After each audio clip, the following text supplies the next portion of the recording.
Class Notebook Collaboration Space. You can use the collaboration space in Class Notebook so that the whole class can work together on one document, or you can use it for groups to work together. You can see the initials of the students down the right-hand side to see who has contributed what. In this example, 5 students worked together to work out a recipe and then different ingredients that they would buy on a budget. If you are working with the whole class in the collaboration space, it's a good idea to create a table and either populate the students' first names in one of the columns or assign students a number and number the columns.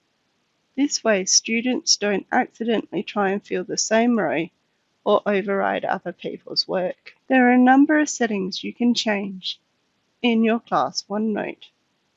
If you go to the Class Notebook tab, you can then click on Manage Notebooks.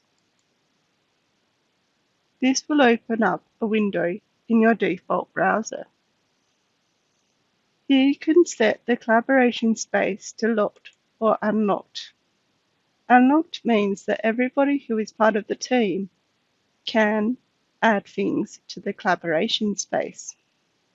You can also drill down and change the permissions for each of the sections.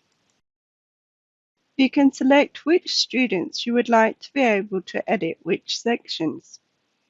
Click on the pencil next to the section you would like to change. You can then tick or untick the students you would like to include. If you would like all students to be able to read the section, you can tick this box here. In this example, Abigail and Cindy can add to this space, whereas Trudy cannot add or edit it, but can still view it. Click on Save, and then click on Close.